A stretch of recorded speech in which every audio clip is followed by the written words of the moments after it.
This podcast deals with murder and dismemberment and may be disturbing for some. Listener discretion is advised. Some dialogue in the story has been reenacted by voice actors. It's the early afternoon of October 2nd, 2018, in Istanbul, Turkey. A muezzin is belting out the adhan, or call to prayer. Its enchanting beauty echoes throughout the upscale neighborhood where the Saudi Arabian consulate is located. Journalist Jamal Khashoggi has just arrived with his fiancée, Hatice Cengiz, and is seen by surveillance cameras entering the consulate and is never seen again. The purpose of their visit was to sign marriage papers so they could wed. Instead, moments after entering the building, Khashoggi is accosted by a group of Saudi intelligence officials, asked to go into a private room on the second floor, and after refusing, is grabbed by the arm and dragged into a back room. By 4 p.m., Khashoggi had still not come out of the consulate, even though working hours were until 3:30.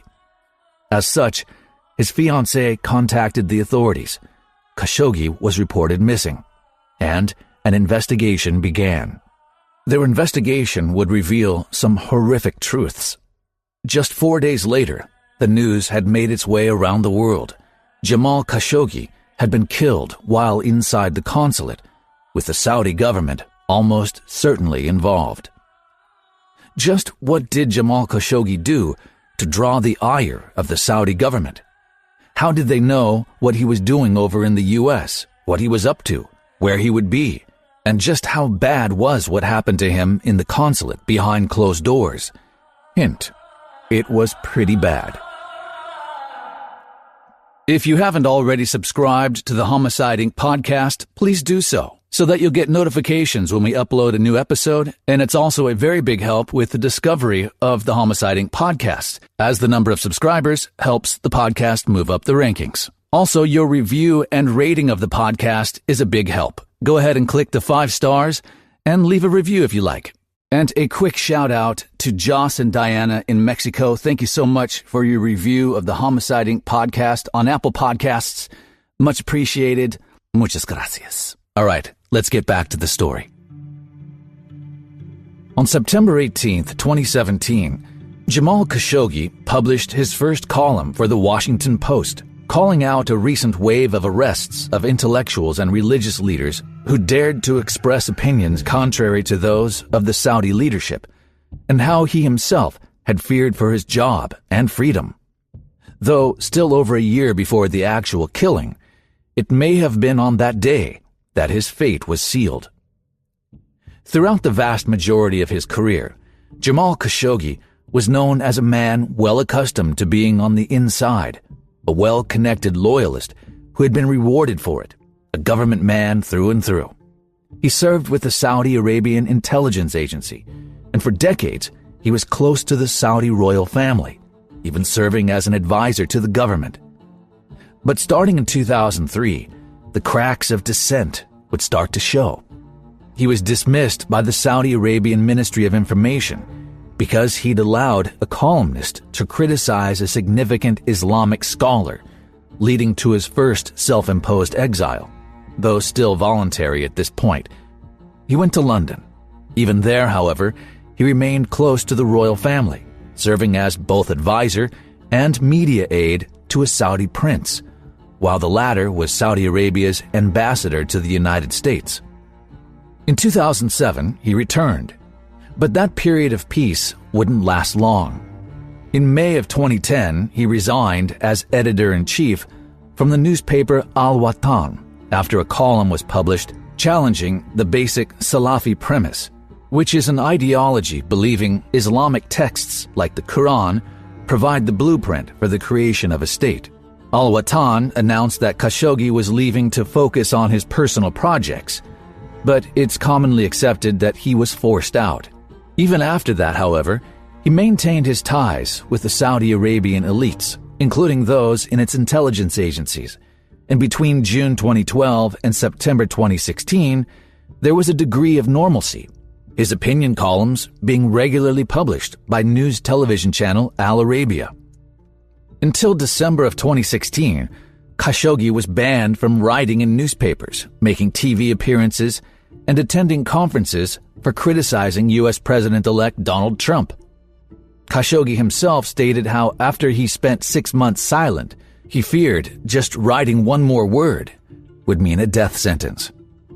Then, in June of 2017, he relocated to the U.S., where he would start working for the Washington Post, and he started writing. Shortly after that first column in September of 2017, Saudi Crown Prince Mohammed Bin Salman reportedly told a top aide during a conversation intercepted by American intelligence agencies that he would use a bullet on Khashoggi if he didn't return to the kingdom and end his criticism of the Saudi government. 1 month later, Khashoggi was at a friend's house when suddenly his phone rang.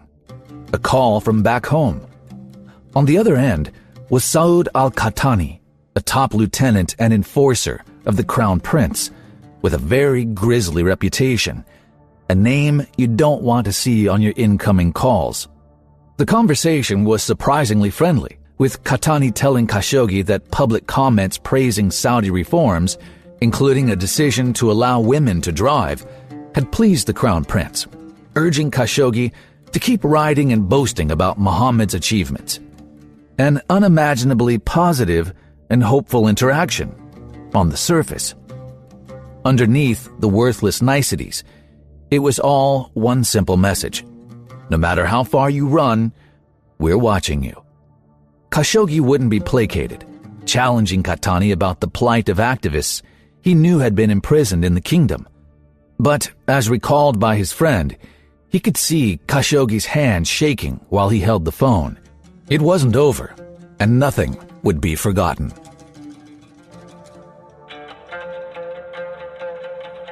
In 2020, a documentary was released, The Dissident. The film features a man called Omar Abdulaziz. In the documentary, Abdulaziz said he knew why Khashoggi was killed, saying it was because of him. Khashoggi and Abdulaziz first came in contact in 2017. Both were Saudi activists living in self-imposed exile. In 2018, Abdulaziz enlisted Khashoggi for a new project. According to him, the Saudi government employs an army of Twitter trolls charged with stifling dissent in the Saudi Twitter sphere, amplifying government propaganda and swarming critics with abuse. The idea was to fight fire with fire, to create their own army of Twitter accounts, specifically a legion of volunteers, each using 2 or 3 phones to manage hundreds of accounts, something that would counter the Saudi government's propaganda and promote free speech inside the kingdom. Khashoggi agreed to help fund the effort. Abdulaziz, however, had his own troubles with the Saudi government, marked as a dissident himself, and that's what would come back to doom Jamal Khashoggi. In March of 2018, 2 Saudi agents and one of Abdulaziz's brothers came to Montreal, where he was living, in an apparent attempt to get him to come back home. When he refused, Abdulaziz learned that 2 of his brothers and more than 20 of his friends had been arrested and imprisoned in Saudi Arabia. Then, at some point within the next few weeks, he was contacted by researchers at the University of Toronto's Citizen Lab. While investigating the global use of a certain spyware dubbed Pegasus, developed by surveillance company NSO Group, they were able to confirm that Abdulaziz's phone had been hacked, allowing access to his call logs, contacts, and messages. And they had a high degree of confidence that the Saudi government or its security agencies were likely responsible. One day after a report was published detailing how Abdulaziz had been targeted with Pegasus, Jamal Khashoggi disappeared inside the Saudi consulate in Istanbul. After Khashoggi was killed, Abdulaziz began putting the pieces together. He's now certain that it was the hack of his phone, which contained conversations between him, Khashoggi, and countless other activists, that led to his friends and brothers getting arrested and to Khashoggi getting murdered, as it was through that the Saudi government found out that Jamal was communicating with activists and dissidents, and that he had funded Abdulaziz's project. In July of 2021, it was reported that several other people close to Khashoggi had been identified as potential surveillance targets by NSO Group clients, which reportedly included the Saudis, before and after his death. Khashoggi's fiancée reportedly had her phone hacked with Pegasus spyware only 4 days after the murder. NSO Group has denied its technology was associated with Khashoggi's murder. At this point, it should be mentioned, though, that on the 21st of September, just 11 days before the murder, Khashoggi publicly tweeted out his support for Abdulaziz's project, known as the Bees Army. Using their first hashtag, "What do you know about the bees?" he tweeted, "They love their home country and defend it with truth and rights." In the end, that would probably have been enough to seal his fate. As the months passed and October 2018 neared, attempts to lure and snag Jamal Khashoggi became not just more frequent, but brazen. After the killing, it was reported that U.S. intelligence had intercepted communications of Saudi officials discussing an obviously unrealized plan ordered by the Crown Prince to capture Jamal Khashoggi straight from his home in Virginia. Yet probably one of the most pivotal moments in causing this particular outcome of the story was a simple phone call that the Crown Prince's brother, Khalid bin Salman, the Saudi ambassador to the U.S., had with Khashoggi while he was looking to acquire the documents needed for his pending marriage, presumably while he was having doubts about whether or not it was safe for him to visit the Saudi consulate in Istanbul. During that phone call, Khalid told Khashoggi that he should go to the consulate, and most importantly, give him assurances that it would be safe to do so. This wasn't the first time Khashoggi and Khalid had talked. A few months back, Khashoggi visited Prince Khalid at his office in the Saudi embassy in Washington, D.C., where Khalid asked him to come home to Saudi Arabia, saying that all was forgiven. Both Prince Khalid and a senior royal court advisor had been contacting Khashoggi for at least a year to try to persuade him to return. They had reportedly told him that, despite his outspoken criticism of Saudi leadership, he would be welcomed back warmly. The sharks had been circling for a long time, and once Khashoggi came close enough for them to smell blood, there was no chance of escape for him.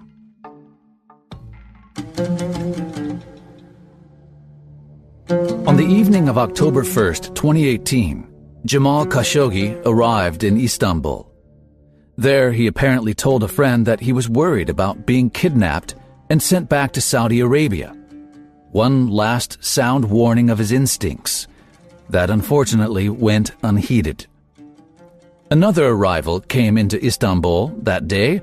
Around 4:30 p.m., a 3-person Saudi team arrived on a scheduled flight, checked into their hotels, and then visited the consulate. A bit after that, during the early hours of the second, a 15-member group arrived from Riyadh on 2 private Gulfstream jets. In a room inside the consulate, Saud al-Qahtani addressed the group via Skype. With one unmistakably unambiguous command, he quite literally sentences Jamal Khashoggi to death. "Bring me the head of the dog."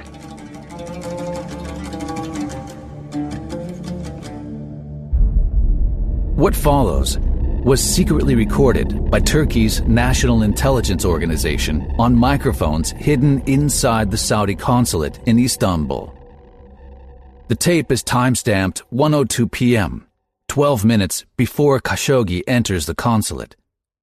The deputy commander of the hit squad can be heard asking if it's possible to put the body in a bag, to which a doctor that was present, the head of forensic evidence at the Saudi General Security Department, replies no, saying that he's too heavy, too tall, adding that actually he's always worked on cadavers and knows how to cut them very well, and that even though he's never worked on a warm body, he'll manage that easily. He then goes on to describe how he normally puts on his earphones and listens to music when he cuts cadavers, sipping on his coffee and smoking in the meantime. He adds that after dismembering it, they'll wrap the parts into plastic bags, put them in suitcases, and take them out of the building. After that exchange, the commander asks whether the animal to be sacrificed has arrived. At 1:14, a member of the hit squad says, He's here. After Jamal Khashoggi was dragged into the back room inside the consulate, this actual conversation took place between him and his soon-to-be killers. It would be Jamal Khashoggi's last moments alive. Leave a message for your son. What should I tell my son? You will write a message. Let's rehearse. Show it to us. What should I say? See you soon. You will write something like, I'm in Istanbul. Don't worry if you cannot reach me. I shouldn't say kidnapped. Take your jacket off. How can such a thing take place at a consulate? I'm not writing anything. Cut it short. I'm not writing anything. Write it, Mr. Jamal. Hurry up. Help us so we can help you. Because in the end, we will take you back to Saudi Arabia. And if you don't help us, you know what will happen eventually. There's a towel here. Will you have me drugged? We will put you to sleep. Khashoggi was then drugged, telling his captors, Don't keep my mouth shut. as they put a plastic bag over his head. I have asthma. Don't do it. You'll suffocate me. Sounds of struggling and suffocation are heard, with brief moments of discussion within the hit squad, questioning whether he's still moving. At one point, one of them says to keep pushing. At 1:39 p.m., the sound of an autopsy saw is heard as they begin dismembering Jamal Khashoggi's body. The procedure continues for another 30 minutes. It's then thought that the pieces of Jamal Khashoggi's body were packed into suitcases and carried out of the embassy as suggested. His remains have never been found. Yet, the most bizarre aspect of this story was saved for after the killing itself. Law enforcement surveillance footage captured a man later identified as Mustafa al-Madani leaving the Saudi consulate by the back door, wearing Khashoggi's clothes, a fake beard, and glasses. A body double. The same man was later spotted at Istanbul's world-famous Blue Mosque, hours after Khashoggi was last seen alive entering the consulate. According to a Turkish official, Madani, 57, who is of similar height, age, and build as Khashoggi, was used as a decoy for the journalist. He would go on to say that the video that captured Madani showed him doing just what he was brought to Istanbul for, to act as a body double. When Madani entered the consulate, he was without a beard, wearing a blue and white checked shirt and dark trousers. When he exited, he was wearing Khashoggi's dark blazer and gray shirt, opened at the collar and trousers, though crucially still the same dark pair of sneakers with white soles that he first arrived in prior to the journalist's death. According to the official, Khashoggi's clothes were probably still warm when Madani put them on. Once the secret was out, a circus of diplomatic tiptoeing followed. Saudi Arabia initially claimed that nothing at all happened, that Jamal Khashoggi had left the consulate after a few minutes or an hour. Then they admitted that he died, but said that it was during a fistfight after resisting attempts to return him to Saudi Arabia. Then they admitted that his death had been ordered, but said that it was carried out by rogue elements of the government, and that the Crown Prince knew nothing about it. The kingdom then conducted what humanitarian experts have called a parody of justice. Of the 11 Saudis accused, 8 unidentified men were charged, 5 of them sentenced to death, 3 to prison. The 5 men sentenced to death were low-level participants, while 2 of the acquitted were high-level Saudi security officials. And even those charged were legally pardoned in May of 2020 by Jamal Khashoggi's sons, who remain in Saudi Arabia and thus under threat of coercion. Khashoggi's fiancée called it a complete mockery of justice. There must, of course, always be a scapegoat, someone to publicly take the fall. And who would be the fall guy this time? None other than Saud al-Qahtani, known for his brutal reputation a big enough name to satisfy public perception, caught on Skype giving the order. An easy body to throw to the wolves and hope it's meaty enough that they don't come back asking for more. Or so they would have everyone believe. Away from the public eye since 2019, the former royal advisor's name has made a recent comeback within the kingdom's social media networks, amid reports hinting at his imminent return to the heart of government. A big spectacle of moral outrage, international condemnation, promises of reform, and a movement pressuring nations to halt arms sales to Saudi Arabia, actually implemented by Germany. Yet, a few years later, the issue has been drowned in the never-ending news cycle. None of the men responsible have faced even the slightest of consequences. And according to a report in late September of this year, Germany has just okayed new arms sales to Saudi Arabia. For all the show and bluster, Jamal Khashoggi will share the same dirt as all of his nameless friends and colleagues that were quietly whisked away in the night. And here's another very interesting facet to this story. By mid-November 2018, the CIA had concluded that Crown Prince Mohammed Bin Salman, or MBS, ordered Khashoggi's assassination. In the following declassified document produced by the Office of the Director of National Intelligence in 2021, titled Assessing the Saudi Government's Role in the Killing of Jamal Khashoggi, they lay out their chilling conclusions. It states, "We assess that Saudi Arabia's Crown Prince Mohammed bin Salman approved an operation in Istanbul, Turkey, to capture or kill Saudi journalist Jamal Khashoggi. We base this assessment on the Crown Prince's control of decision-making in the kingdom, the direct involvement of a key advisor, and members of Mohammed bin Salman's protective detail in the operation, and the Crown Prince's support for using violent measures to silence dissidents abroad, including Khashoggi. Since 2017, the Crown Prince has had absolute control of the kingdom's security and intelligence organizations, making it highly unlikely that Saudi officials would have carried out an operation of this nature without the Crown Prince's authorization. At the time of the Khashoggi murder, the Crown Prince probably fostered an environment in which aides were afraid that failure to complete assigned tasks might result in him firing or arresting them. This suggests that the aides were unlikely to question Mohammed bin Salman's orders or undertake sensitive actions without his consent. The 15-member Saudi team that arrived in Istanbul on October 2, 2018, included officials who worked for or were associated with the Saudi Center for Studies and Media Affairs, CSMARC, at the royal court. At the time of the operation, CSMARC was led by Saud al-Qahtani, a close advisor of Mohammed bin Salman, who claimed publicly in mid-2018 that he did not make decisions without the Crown Prince's approval. The team also included 7 members of Mohammed bin Salman's elite personal protective detail, known as the Rapid Intervention Force.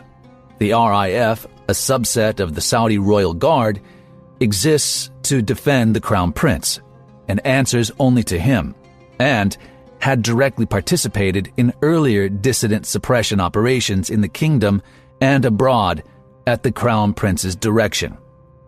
We judge that the members of the RIF would not have participated in the operation against Jamal Khashoggi without Mohammed bin Salman's approval. The document continues, the Crown Prince viewed Khashoggi as a threat to the kingdom and broadly supported using violent measures, if necessary, to silence him. Although Saudi officials had pre-planned an unspecified operation against Khashoggi, we do not know how far in advance Saudi officials decided to harm him. And finally, the document states, we have high confidence that the following individuals participated in, ordered, or were otherwise complicit in or responsible for the death of Jamal Khashoggi on behalf of Mohammed bin Salman. We do not know whether these individuals knew in advance that the operation would result in Khashoggi's death. And it goes on to list 18 names of the people the CIA believes were involved. And to this day, Mohammed Bin Salman, MBS, still maintains that he had no knowledge of this operation. And we know what that BS stands for. Well, thanks very much for tuning in to the Homicide Inc. True Crime Podcast. A special thanks to my voice actor friends Nik Sliwerski and Chris Koprowski for your contribution to this episode of the Homicide Inc. Podcast. Thanks a lot, guys. I'd like to invite you again to rate this podcast, whether it's on Spotify or Apple Podcasts or wherever you're listening from. Be a pal, click the stars, and leave a review if you'd like to. This helps tremendously in getting our podcast into more ears. Thank you very much. Also, make sure you subscribe so you'll get notifications as soon as a new episode is released. And be sure to check out our Patreon campaign for exclusive Homicide Inc. podcasts that are available first to patrons. That information is in the description of this podcast. If you have a compelling true crime story you'd like me to consider investigating, please send me an email. And if you'd like to help support the production of the Homicide Inc. podcast, you can always buy us a coffee. Those details are also in the description and on the Homicide Inc. website, where you can hear all the podcasts and some other cool stuff. Well, thanks so much, and we'll see you again very soon. Ciao for now.